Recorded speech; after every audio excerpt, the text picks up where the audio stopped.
Bem-vindos a mais um episódio do Tech in Touch, uma temporada de podcasts exclusiva do IT Show, falando dos desafios dos profissionais de marketing tech B2B. E hoje a gente vai falar sobre o C-Level Engagement, né? Como gerar experiências que de fato têm valor para os decisores dentro das companhias.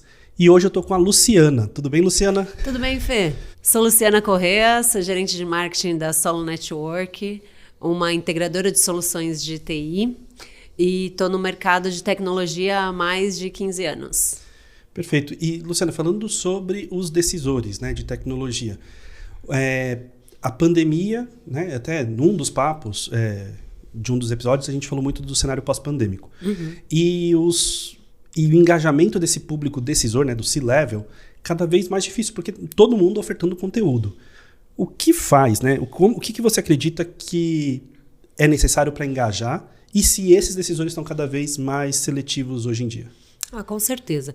Eu acho que a pandemia mudou e revolucionou tudo, principalmente focado em eventos.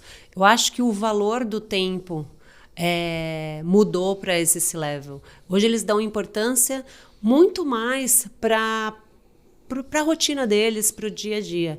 Então, eu acho que para a gente fazer um evento de relevância, tem que responder a pergunta que ele mesmo se faz. O que faz com que eu vá nesse evento, que saia da minha rotina para ir lá? Então, é uma proposta. O que nós vamos agregar ou como podemos contribuir?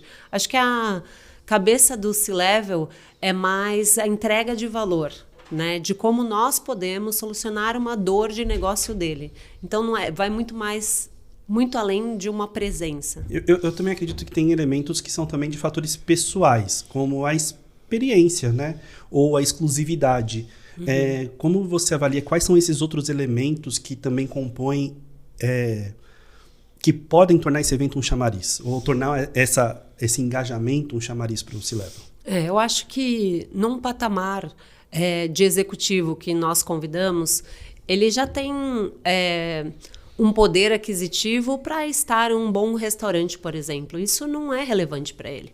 Então, acho que a mistura de conteúdo estratégico versus experiência é um diferencial. Vamos falar um pouco da expectativa dele, né? Como a gente, agora do nosso lado, como que a gente equilibra na escala? Porque, né, a gente precisa fazer engajamento o tempo todo, gerar mais leads, enfim, é uma pressão que a gente recebe dentro do nosso trabalho, com criar esse âmbito de exclusividade, criar esse ambiente que nem você falou, do conteúdo com a experiência. Eu acho que a exclusividade, a gente sempre pensa em algo mais caro, algo mais personalizado. Quando a gente vem na escala, isso se perde, porque vira commodity. Se ele estiver inserido num montante. E sem falar que tem várias empresas fazendo o mesmo. Isso. Então, para mim, tem que ser experiências modulares, talvez.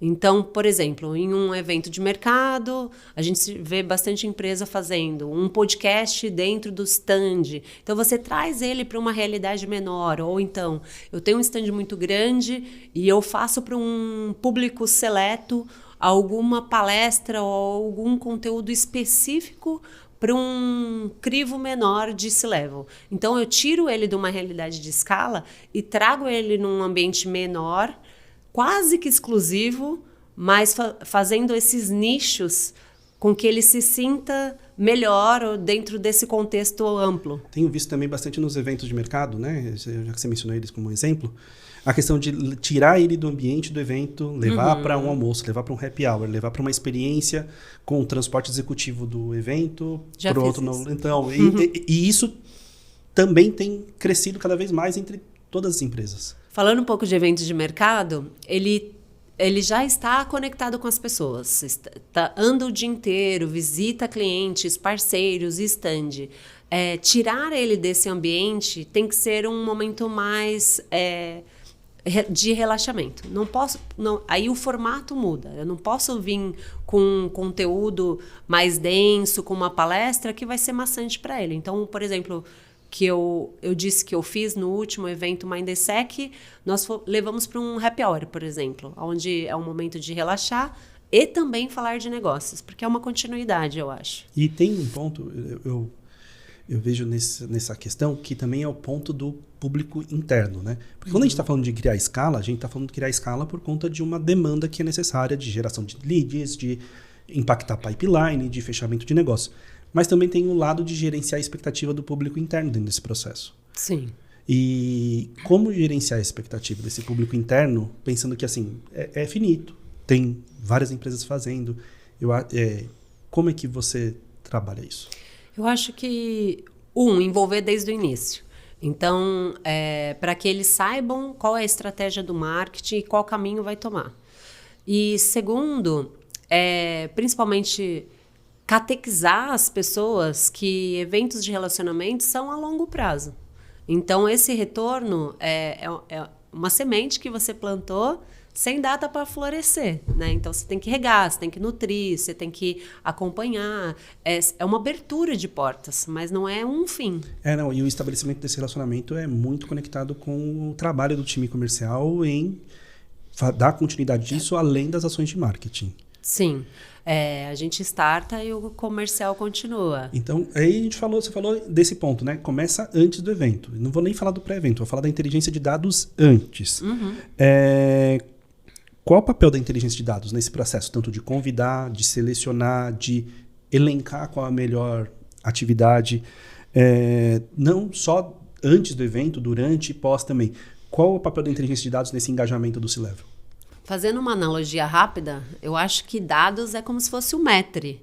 Ele que define quem vai, aonde senta, o que come.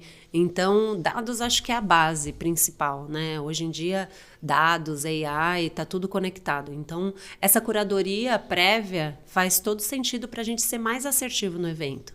Então, qual é a propensão de compra, qual estágio que ele está no funil, qual que é o ICP, né? Quais são os interesses dele, já é um crivo para ele ir para o evento. E aí, durante o pós, a gente usa esses dados ao nosso favor. Então, tudo que for captado ou o nível de interesse que você identificou dentro de um evento, você pode usar um pós com esse dado, nutrir, trazer materiais mais segmentados para ele. Então, dados é muito rico quando bem tratados. E o dado, assim, eu acho que é super importante, a partir do momento que a gente tem um volume de dados muito grande para isso, para segmentar essas informações, o grande ponto é como a gente tira insights desses dados para poder tomar ação. Porque já vi muito, né, de captar muitos dados e não tomar ação com isso. Então, a tomada de ação a partir desse processo de dados é essencial. Acho que o grande ponto é a curacidade desses dados, é entender quais informações ricas eles nos traz para tomar uma ação. E dar uma continuidade baseado naquele dado que nós coletamos. E tem um ponto que a questão da personalização na comunicação, ela vai muito além da questão de ter um convite personalizado. Ela vai dentro dessa experiência ser personalizada. Uhum. E chegar no nível de personalização individual é muito difícil. Mas tem muitos caminhos para a gente chegar num nível de comunicação com o cliente, com os prospects, que faça sentido para ele. Uhum. E aí, dentro desse aspecto, como olhar a personalização? Além de segmento, que outros níveis a gente pode olhar dentro dessa personalização?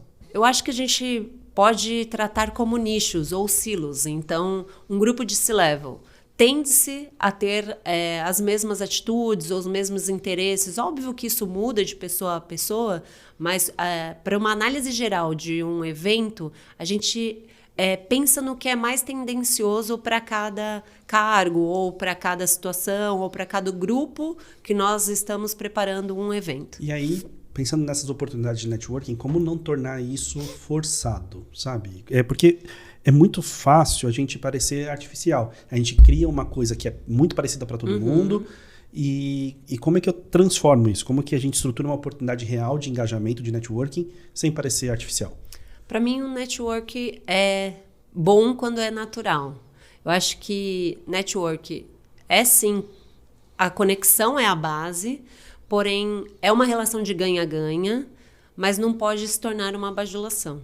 Então, eu acho que nós, como organizadores de eventos, nosso papel é trazer um ambiente seguro para que esses participantes se sintam à vontade de contribuir ou de fazer essa troca entre eles. Então, conteúdos colaborativos como uma rodada de negócios, um fórum ou um tema colaborativo ajuda bastante.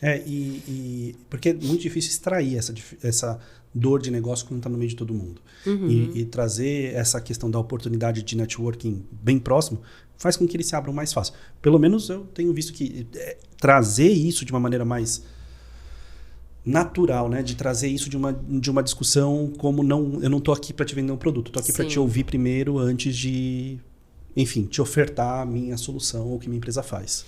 Acho que aí você falou uma palavra muito chave, assim, que é ouvir o cliente. Geralmente ele fala o que ele está precisando, quais são as dores dele.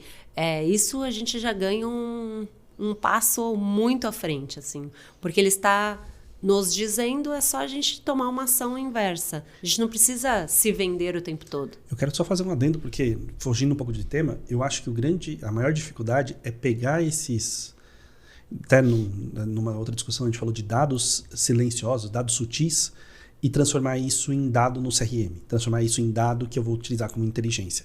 Porque às vezes fica na mão do vendedor essa conversa, ou fica num registro que não é formal, e como eu transformo isso para gerar insights novos depois. Não perder esses dados e ter formalizar alguma forma de registro, um processo, é super importante para conseguir ter sucesso nesse trabalho. Acho que tem que criar processos.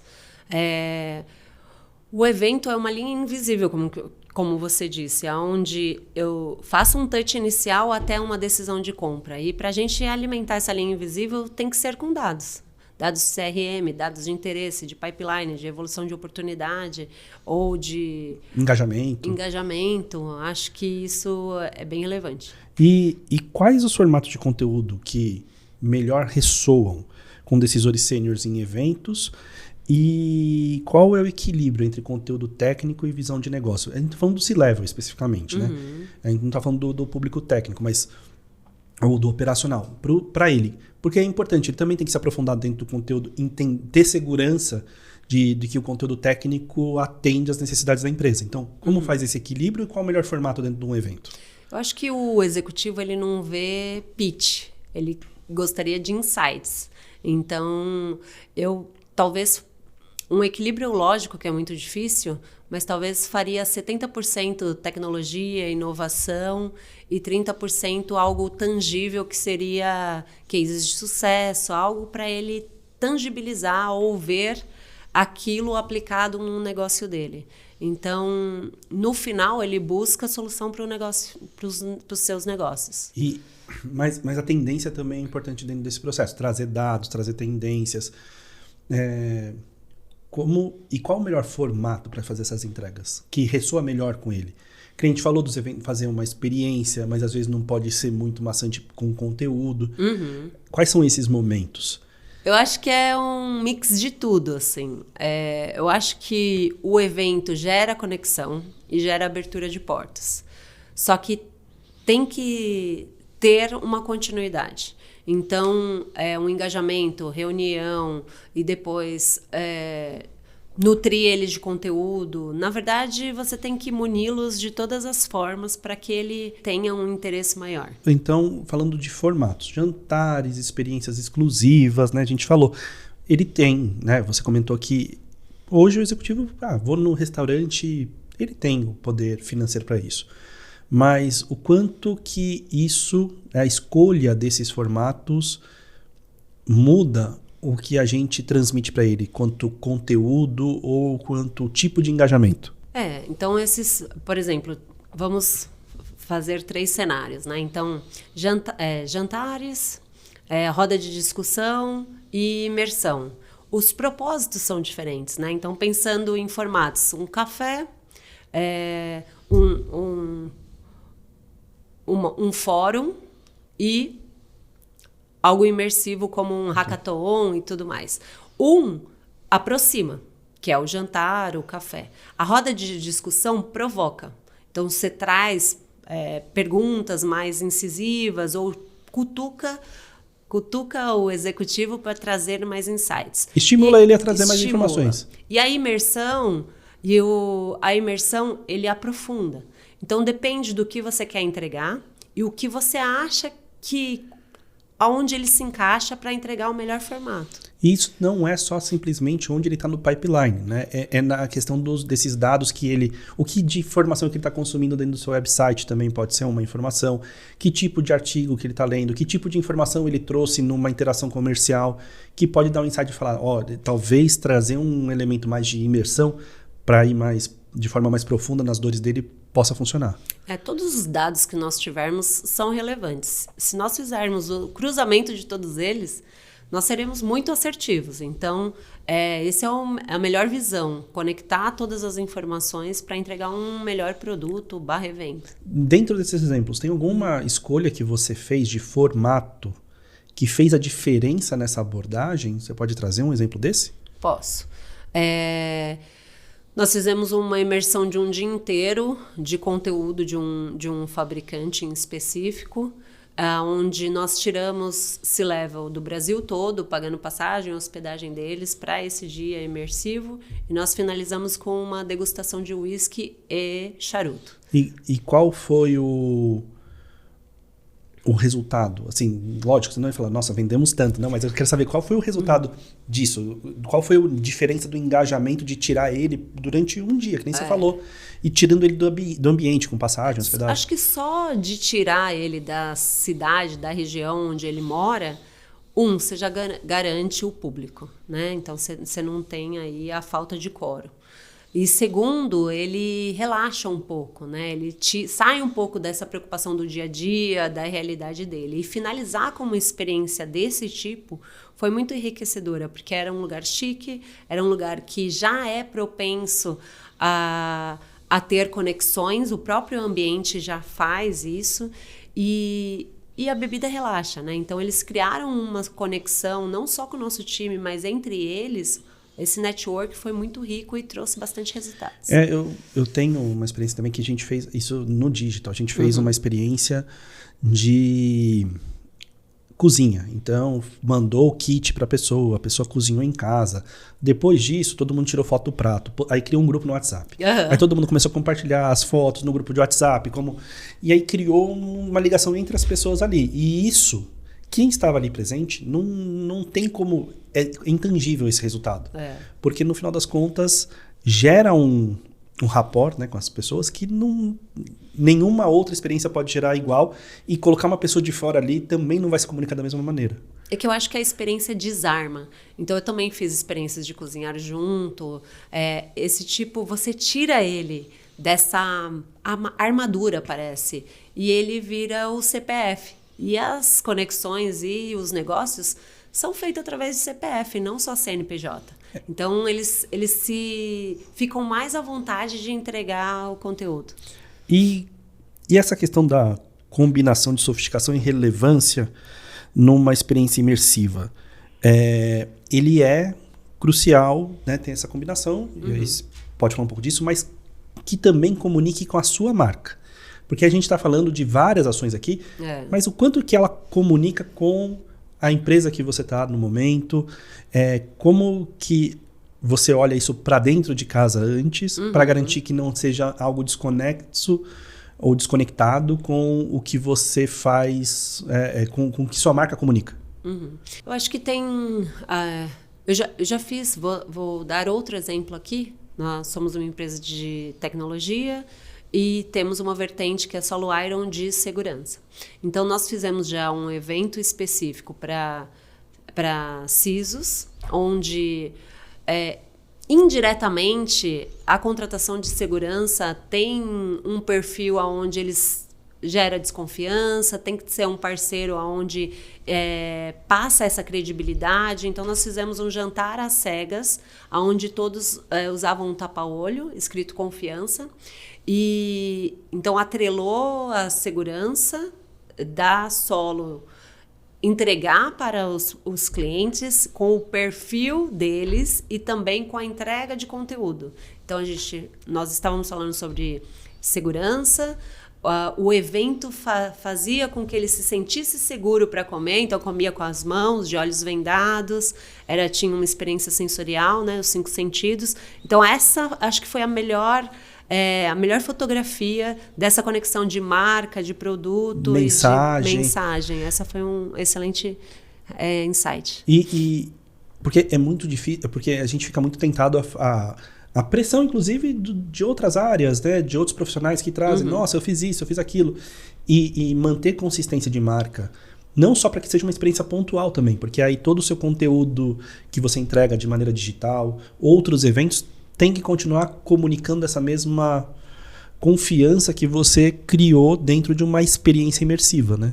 É um desafio, porque a gente sempre quer inovar e nem sempre tudo que a gente pensa é atrelado à marca, mas a ideia é que cada vez mais a gente traga insights ou pequenas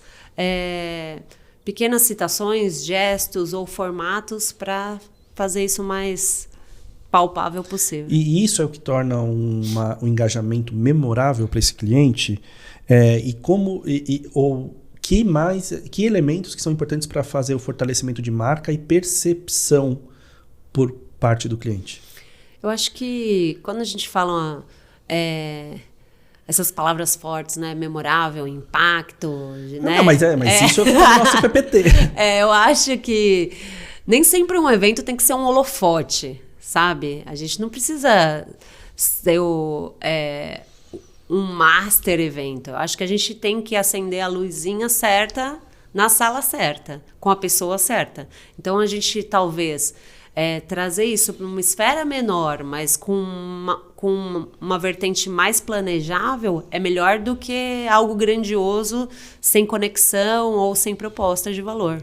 E qual é o equilíbrio ideal entre, né, a gente está falando agora, né, pós-pandemia, aí cada vez mais eventos híbridos e a tecnologia impactando isso. Como que a gente faz entre inovação tecnológica e simplicidade nessa entrega? Como que mantém o equilíbrio disso? Porque a gente está falando de vários elementos que tem que manter equilibrado. A gente está falando de equilíbrio difícil. O tempo todo. É difícil. Então, como é que traz esse equilíbrio? Eu acho que com a vinda da tecnologia, inovação agora muito forte, AI, a gente precisa... eu acho que o simples ainda funciona. Eu não posso trazer algo que seja via AI, VR, algo desse tipo, que atrapalhe. Ele tem que simplificar, ou ele tem que resolver algo.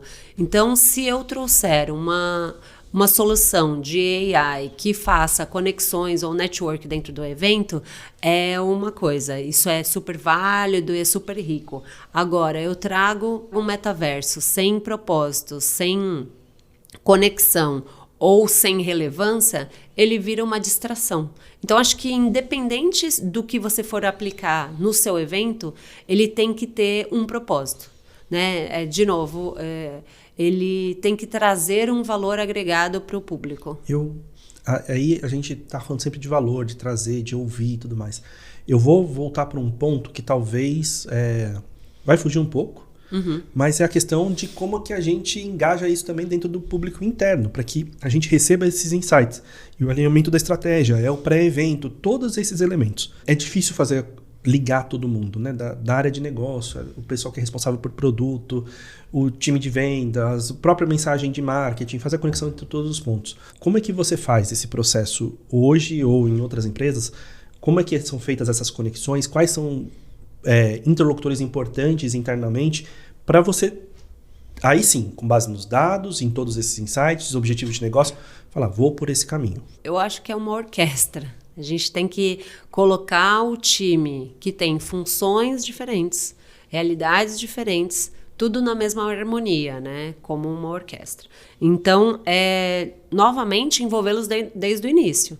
Tenho um briefing de um evento, já comunico o comercial, vejo qual é o melhor caminho, faço pushes para que eles convidam as pessoas certas, um target list.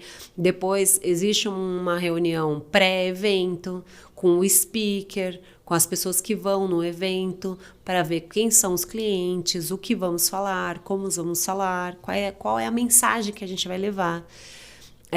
durante o evento normal, né? Todos participam, e existe o pós-evento, porque o evento não acaba quando ele termina. Então, a gente também tem uma reunião pós-evento para ver como foi, quais foram os insights, ou quem demonstrou interesse em soluções, né? Quem conversou com quem, para a gente também acompanhar esse fluxo pós-evento, para ver se o touch do marketing fez relevância ou não na geração de demanda. E além disso, todas as outras interações que marketing vai fazer, de nutrição, mensagem, e-mail, mídia, e tudo isso casado. E aí, tudo isso, toda essa orquestração que você falou, não só interna, mas também das ferramentas de marketing, gera também um gerenciamento de expectativa por conta da ponta interna, né? Porque o CEO quer ver o resultado, quer ver o fechamento de negócio. A pessoa de vendas quer receber o lead. O time técnico quer cada vez mais provas de conceito, mais demos e tudo mais. Então, todo esse processo, todo esse trabalho, ele demanda, que você falou, né? É uma orquestra, mas é uma orquestra tanto falando com quem está tocando os instrumentos, quanto com o público. Sim. Então, você tem que fazer essa orquestração completa. Apesar do show, né, que é o final do evento, nem sempre você sai com um contrato assinado. E eu acho que isso é sabido, e se não for, tem que ser falado, porque o evento vai muito além do número no CRM. Né? Então, ele é uma abertura de oportunidades futuras, de geração de pipeline futuro, de oportunidades num próximo budget. Tem o intangível relacionado também. Tem o intangível, onde a gente depois, com dados, alimenta ele e traz ele essa tangibilidade na linha do tempo, de começo, meio e fim. Então, eu acho que, novamente, é um processo longo. E você falou você deu o exemplo do metaverso. Vamos construir um metaverso, não vale a pena. Mas e quando que é interessante adotar essas tecnologias? Quais são os critérios para adotar, por exemplo, como você falou, vamos criar um metaverso, vamos colocar tecnologia de ponta a ponta nos eventos, para que ele não seja só mais um nice to have, sabe? Ser algo que de fato faça valor. Eu não acho que ele é ruim, tá? Eu disse que ele mal utilizado não, ele não tô colocando essas palavras, não. Eu só quero... o ponto principal é quando que ele se torna bom? Quais são os critérios para ele ser relevante dentro dessa experiência para o C-Level?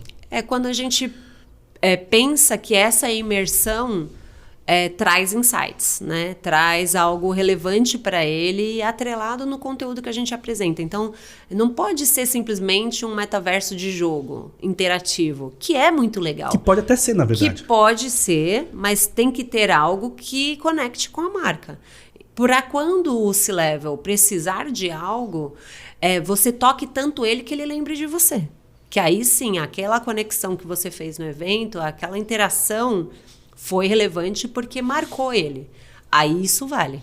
Ou eu gosto também de pensar isso como um ponto de experiência. Vamos lá, a gente está falando de um evento, numa feira.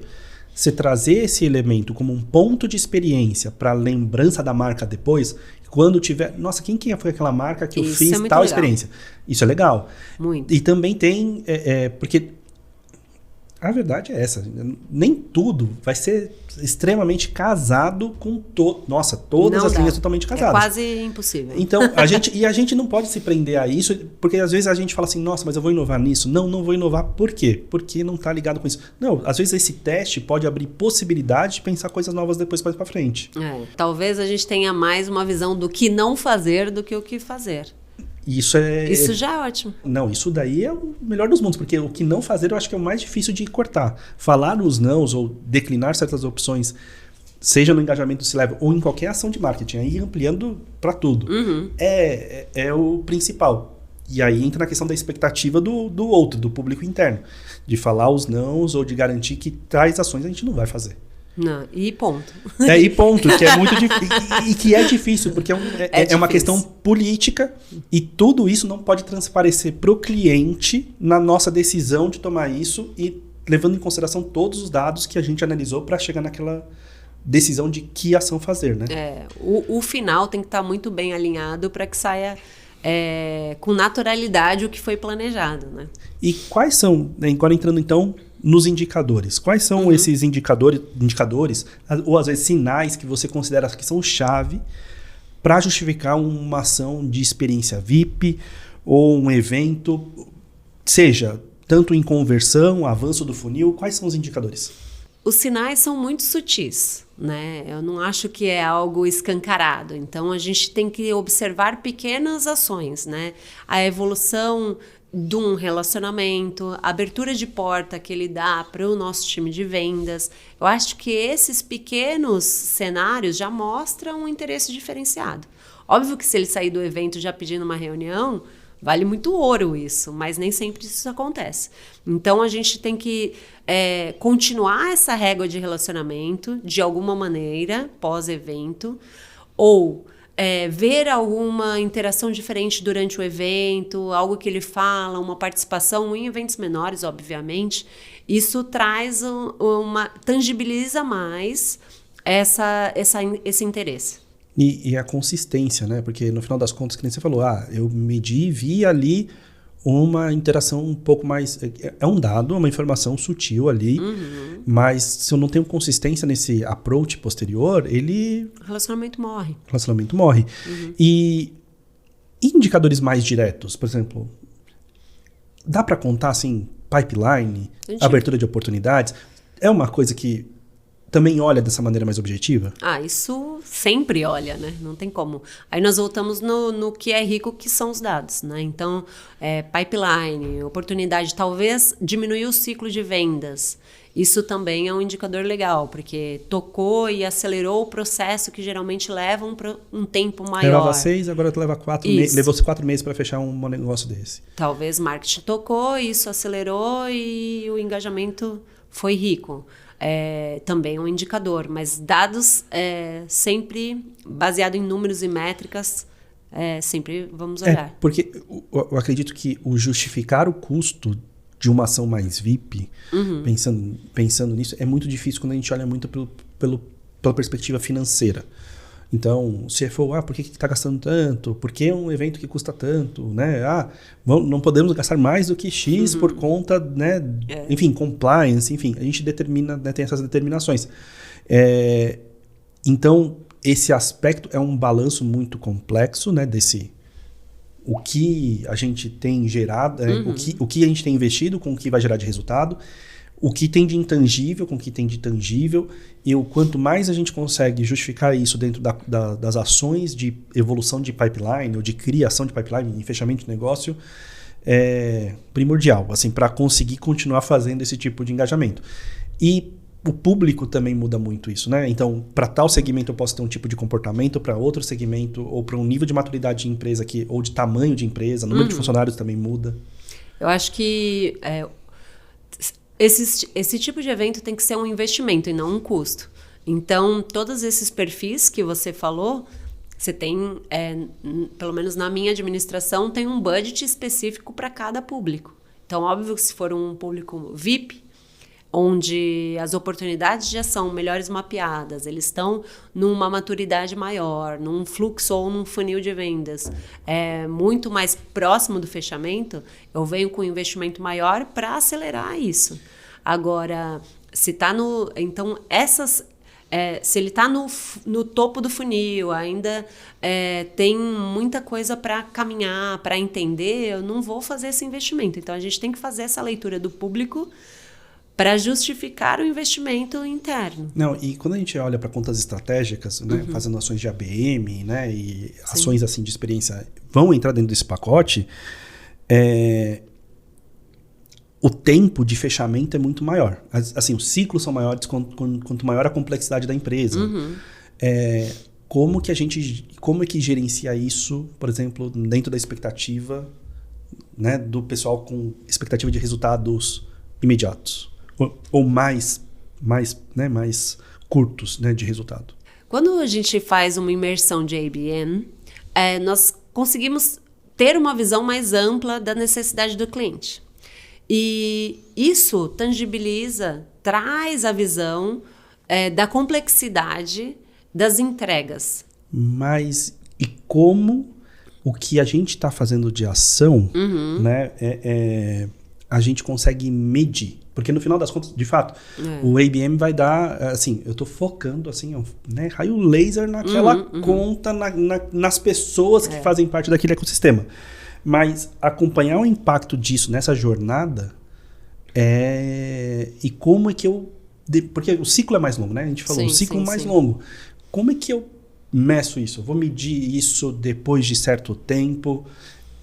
Porque nem sempre é uma ação de abertura de portas de um novo contato. Não. Acho que tem que fazer análises periódicas, assim, de tempos em tempos, para ver se houve alguma evolução. E como a gente falou posteriormente, a gente não pode abandoná-lo, né? Não adianta eu ir lá ver a cada 3 meses e eu não tiver tido nenhuma outra ação posteriormente à primeira. Não, e tem um ponto também da comunicação com o time de vendas, né? Assim, nesses eventos é interessante que eu falo muito com vendas para saber, tá bom, e aí, como é que foi? E aí tem uma percepção super positiva que, de fato, não mudou o estágio da oportunidade no CRM, não teve uma evolução, mas permitiu um novo nível de conversas que vai ter um impacto daqui a 3 meses, daqui a 6 meses, enfim, ciclos muito longos, né, dessa complexidade. Foi o que eu comentei, é uma abertura de porta para uma relação futura ou para uma relação que algum dia vai ter algum retorno. Né? Quando ele vai lembrar, porque pode ser que naquele momento, quando ele tiver a necessidade, a dor, ele vai lembrar da gente porque a gente falou sobre aquele tema. Mas transformar isso em dado para o pipeline, para depois isso virar insight, ou para o CRM, enfim, né? Ele é chave e complexo. O grande ponto é manter esse registro é essencial para dar esse próximo passo numa próxima experiência, numa próxima ação, manter esse C-level engajado. Uhum. A gente pode fazer encontros menores ou trazer ele para uma outra realidade ou para um outro tipo de conversa para entender as necessidades dele ou se algo mudou. Né? Além de acompanhamento de dados, pipeline, tudo isso, acho que a gente pode contribuir como marketing dessa forma, porque em algum momento isso sai um pouco do escopo do marketing e entra muito mais em vendas. Então as métricas ficam muito dependentes de um olhar de um outro time. Então essa conexão entre marketing e vendas tem que estar muito afirmada para a gente ter os nossos ROIs. E eu tenho visto que cada vez o marketing tem se tornado mais estratégico. Em todas as conversas que eu tenho com pessoas que estão na área de marketing, são líderes de marketing, assim, tem demonstrado isso. Cada vez mais próximo de vendas. O que antes, sei lá, uns 10 anos atrás, a gente falava, nossa, a dificuldade entre marketing e vendas, essa comunicação. Não existe. Aí criou-se o termo vendarketing, enfim, tudo isso não é mais assim. Marketing cada vez mais estratégico, mais próximo do negócio. E isso é crucial para poder fazer esse tipo de ação, e por isso que essas ações também evoluíram, porque a gente consegue medir, a gente consegue ter esses insights, consegue ter esses dados. Eu acho que só funciona se estiver junto. Se for apartado, um dos dois vai morrer. E o que é um bom ROI? O que passa a percepção de que não é um gasto, mas sim um investimento. É quando tem o valor agregado. Independente de se for número, a geração de oportunidade futura, como comentamos. E é uma construção de narrativa também, né? Interna, né? A narrativa, convencimento e entendimento, que acho que é o principal. Enfim, alguns líderes, assim, né, CEOs com quem trabalhei, eles falam muito de contar a história. Vendas faz isso muito bem, né? De contar a história. E marketing tem que fazer cada vez mais esse papel de contar a história. Uma história bem contada é muito... vende muito, né? Então, assim, na verdade, não é... As pessoas compram não o que você vende, por que você vende. Então, se você contar, tiver exemplos, tangibilizar, ele enxergar isso no negócio dele, é muito mais fluido para ele comprar, né? E como montar um relatório desse ROI? Eu evito falar de uma ação específica, qual foi o resultado que aquela ação trouxe. Pontual, assim, né? Pontual. Isso. Tem também essa informação, mas eu não gosto. E eu vou falar assim, por que eu não gosto? Porque ela traz uma fotografia daquela ação sozinha, que teve um engajamento, às vezes teve 2, 3 engajamentos bons, e enfim, porque aquilo lá faz parte de toda uma jornada de ações de engajamento, de mídia digital, que teve content syndication, que teve um evento de mercado, teve toda uma trilha que fez aquilo gerar resultado. Sim. Eu sempre gosto de mostrar isso dentro da jornada. Então, antes da abertura da oportunidade, quais foram os engajamentos que a gente fez, sei lá, um ano antes? A gente fez tais engajamentos com tais pessoas. E depois da abertura da oportunidade, quais são os novos que interagiram e como eu engajei? Foi o CIO, foi o CISO, foi o CEO, foi o CFO, enfim, cada um com a sua mensagem diferente. E aí mostrar isso dentro de uma linha do tempo. Excelente. É a forma como acho que é o melhor formato. Porque se você não mostrar o todo, parece que aquela ação foi nula ou não foi eficaz. Então, acho que esse é o melhor formato. Mas o buscar isso, eu acho que trazer isso, né? E aí entra o ponto do contar a história. Porque se você não conta a história de que, nossa, olha, a gente começou fazendo isso, e o objetivo das ações, e por que o marketing, do branding também, a gente acaba caindo nessa análise fria de ação funcionou ou não funcionou. Eu acho que a gente pode trazer e deve trazer dados, mas tem os dados visíveis, que são metrificados, e tem os invisíveis, que é geração de valor, autoridade, né, posicionamento de marca. Então, tem várias esferas para se olhar uma ação de marketing.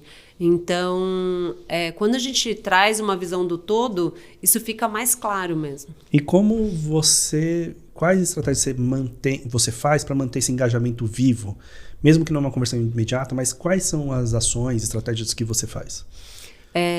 Acho que pós-evento, além de falar um pouco sobre o que ele viu no evento específico, né, se for algo direcionado, eu faço uma nutrição de assuntos relevantes para ele ou que ele demonstrou interesse, né? Então, um material mais segmentado, seja qualquer tipo, datasheet, e-book ou e-mail, algo que dê mais relevância naquilo que foi falado. Tá. E porque todos esses pontos de contato são importantes dentro do que você falou, dessa jornada de nutrição, de educação, para chegar ao ponto do momento da conversão, né? E aí isso é crucial, é extremamente importante. Que a gente até imagina, que a gente até brinca, né? Ninguém acorda querendo comprar algo, né? Então a gente tem que essa nutrição leva um poder de convencimento até a compra. Então, você vai gerando interesse ou nutrindo ele de conhecimento ou de informações para que ele compre. Que a gente já mencionou, né? E a consistência entre todos esses pontos de contato, mantendo não a mesma mensagem, mas, né, a mesma linha de mensagem para que não pareça que são empresas diferentes fazendo várias comunicações, dependendo da linha de produto. E acho que o crucial é não findar o relacionamento, né? Também deixar isso vivo, né? Bom, Luciana, muito obrigado. Eu queria abrir espaço para as suas considerações finais. Eu acho que eventos em si, se eu pudesse definir uma palavra, é conexão, né? Então, criar essa conexão, como eu comentei aqui anteriormente, é uma orquestra onde a gente precisa criar processos, ter essa organização para que a gente faça um grande show final. Tá. E eu vou complementar a sua consideração, que é a questão dessa consistência do engajamento. E fazer isso de maneira consistente é super importante. Muito obrigado. Obrigado você pelo convite. É um prazer estar aqui contigo. Obrigado, Luciana. Esse foi mais um episódio do Tech and Touch, a temporada focada nos desafios dos profissionais de marketing B2B Tech. Segue o nosso conteúdo. Você que ficou aqui, acesse os outros episódios também e espero sua avaliação também nesse episódio. Muito obrigado.